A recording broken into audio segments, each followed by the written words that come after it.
The Monkees were a made-for-TV band cast for a show in 1966 that was designed to capitalize on Beatlemania. 45 years and 50 million albums sold later, and the band, minus original member Mike Nesmith, is still on the road. This time, they're celebrating their 45th anniversary with a tour, and they're coming to our town, or at least to our state, to perform 2 shows at the Minnesota Zoo. I recently spoke with Davy Jones about the tour and the Monkees' legacy. Here we come, walking down the street. We get the funniest looks from everyone we meet. Hey, hey, we're the Monkees, and people say we monkey around, but we're too busy. Davy, how's the tour going so far? Well, the tour's going really wonderful. Mickey and Peter and I are having a great time, obviously. It's a relief to be on stage that, you know, you can work with people that you know, and we know each other pretty well. So it's a relief, to tell you the truth. We all have our individual careers. The tour's going great. Last night we were in Detroit, the night before Pittsburgh, then Hershey Park. Also, you know, the night before that we were at the Beacon Theatre in New York and, you know, Westbury Music Theatre, all sold out. So, you know, hey, it's a good feeling, and we're having a great time, and the show's being well received. We got about 2 hours of songs, non-stop, and songs that sometimes we haven't done before in concert. So that's kind of nice to be experiencing every night as well. Well, you certainly have enough great songs to choose from for a full show like that, so it's good to hear that you're playing some of the deeper cuts. I was watching some video footage on YouTube of some recent performances, and I have to say, it looked like you were having a blast up on stage. Well, we just laughed the whole way through, you know. I mean, Peter, Mickey and I, it's not like we're playing tricks, but we're doing silly little things, you know, on stage and actually making each other smile quite a lot. We get together more than often than we did before, and more often than we did before on the stage, and we tend to, you know, incorporate some other harmonies, and the band is absolutely superb. We have an 8-piece band with us, and then Peter's on the French horn, he's on the piano, he's on the guitar, you know, he plays the banjo. I mean, the only thing is, we wish we wouldn't play it all at once, but that's another story. No, we're having a great time. Mickey's obviously in great voice, and, you know, he's one of the best, you know, rock and roll singers there are, you know. I mean, he just keeps singing and singing, you know. As I say, we've probably got upwards of, you know, 40-plus songs in the show, maybe more than that, but it's a great thing to be able to get back into the original albums and sing things like, you know, Saturday's Child and All of Your Toys and a few other obscure cuts that we haven't done before. So it's great fun. Davy, do you sing Cuddly Toy? Yes, we sing Cuddly Toy. The three of us sing that together.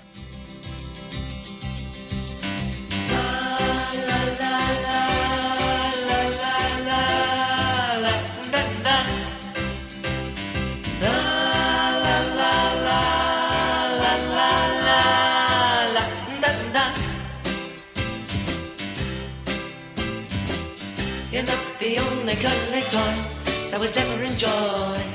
We sing For Pete's Sake, you know, She Hangs Out, Little Bit Me, Pleasant Valley Sunday, Last Train to Clarksville, Daydream Believer, I'm a Believer.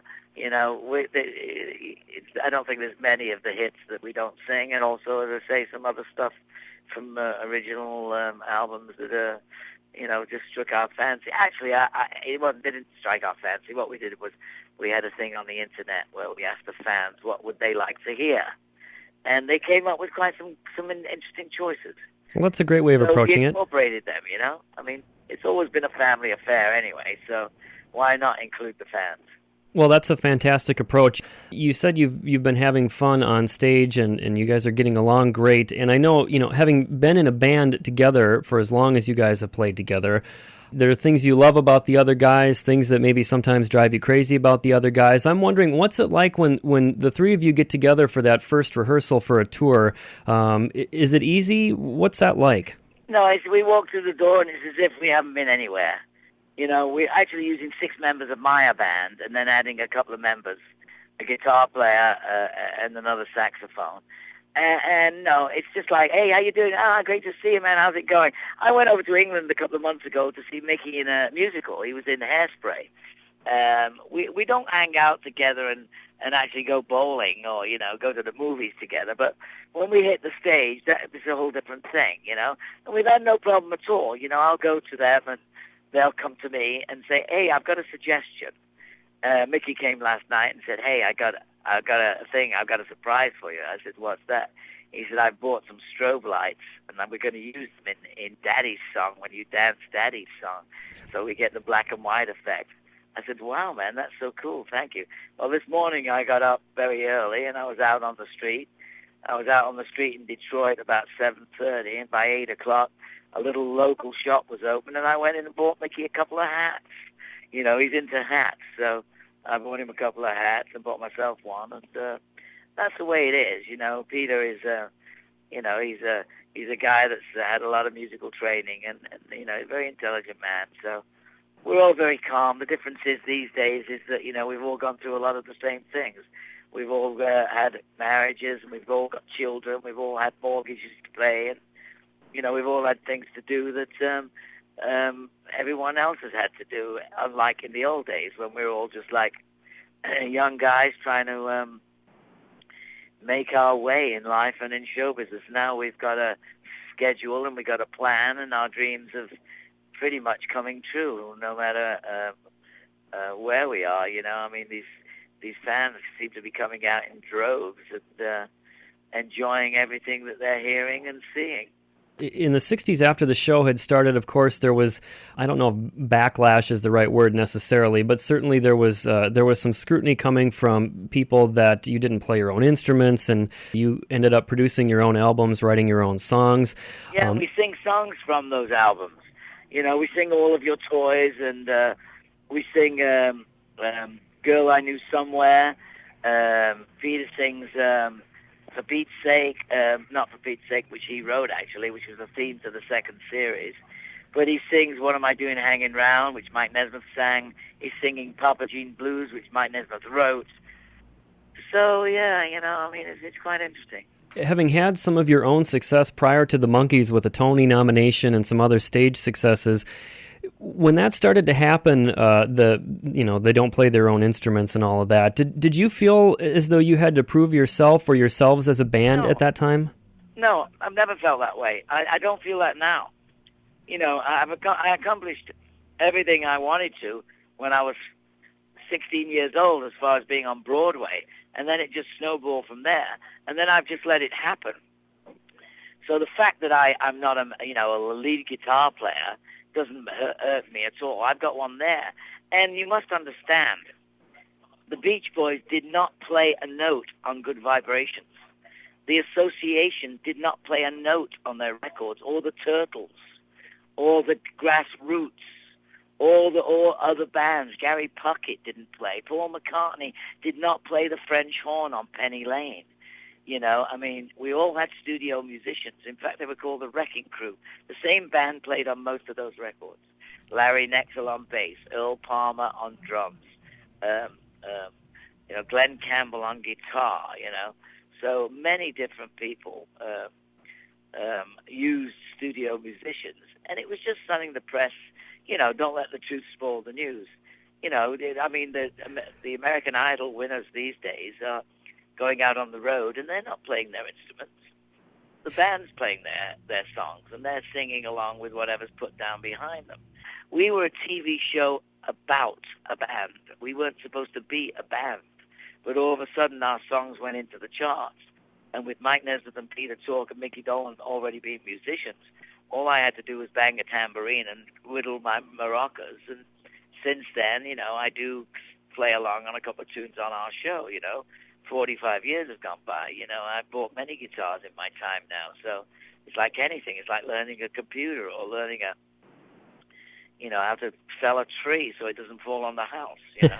You actually get these things in mind, and then you use them, and then you continue to use them, and then your techniques become better. But, Mickey, Peter, and Mike were already musicians way before they understood that other people were going to put the tracks down. We did 4 and 5, 3 and 4 records a week, Mickey and I, and then we had the hit records with I'm a Believer, Last Train to Clarksville, and Pleasant Valley, and A Little Bit Me, and Valerie, and they started putting those in the show, 2 or 3 times. The melody of it, or they put snippets, 8 bars of it in there, because that sold the record. We didn't have to do American Bandstand and all those other shows that were going on. We had our own show. We never did interviews for the sort of Los Angeles Times. It was more for 16 Magazine and Tiger Beat and Star Magazine.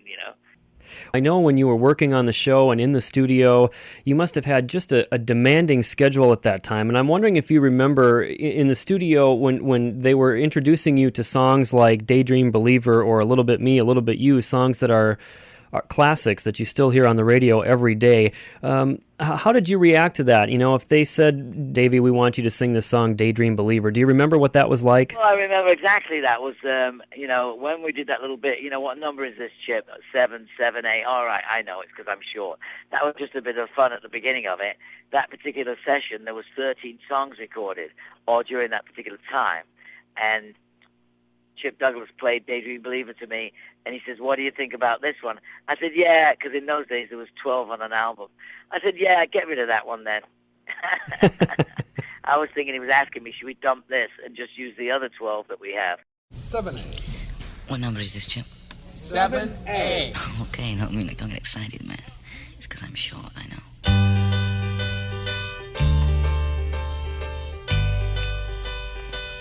Oh, I could hide neath the wings of the bluebird as she sings. The 6 o'clock alarm would never ring. I sang a few songs that I'm not, terribly happy, but it was supposed to be the songs we sang and the stuff that are on things like Missing Links and albums that have been released since. They were specifically made for the show, Well, certainly a lot has happened for the Monkees since then, as it's 45 years later. You're celebrating your 45th anniversary tour. You're going to be at the Minnesota Zoo here in Apple Valley coming up on July 1st and July 2nd. Are you still in touch with Mike Nesmith? Absolutely not. I haven't seen him since the 98 tour, 98, 99 in England. We went and we did a tour in England. It was sold out everywhere we went. We played for Wembley Stadium 3 nights in a row. He actually stayed at a different hotel than the 3 of us. He drove in a different car than the 3 of us. He wasn't really wanting to play some of the classics like Valerie or I Want to Be Free or even some of the Neil Diamond songs. We came back to America to do the American tour and the rest of the world. And he just didn't show up, for the rehearsal. And we were supposed to be going out within the month, and that's the last I've heard of him, or the last time I've really thought about him, until people like you asked me, are you in touch with Mike Nesmith? No. Okay. All right. Well, thanks for your honest answer. I appreciate that. I just want to let you know I grew up as a fan of the show. I'm still a fan of the music. I was just talking to the deputy police chief here in Northfield where we're at, and he said to make sure to pass on that you were a hero of his growing up. You guys were heroes to a lot of us, and I just want to thank you for all the years of entertainment, and I really want to thank you for your time this morning. I greatly appreciate it. Well, right back at him. Please tell him I respect that. Thank you very much. And I respect what he's doing. And I think about that particular vocation, that particular thing that he does. And, it needs full cooperation from any one of your listeners and anybody else that this is here for a reason. And, this is something that whether it be a school teacher, a nurse, a doctor, a policeman especially. It's not easy doing that job, but give him my best and tell him I hope he comes to the show. We'll make him laugh and then we'll give him some happy memories again. Very good, Davy. Again, thank you so much for your time. Thank you very much. Just what I said wrong, girl, I apologize. Don't go, here's where you belong, so wipe the tears from your eyes.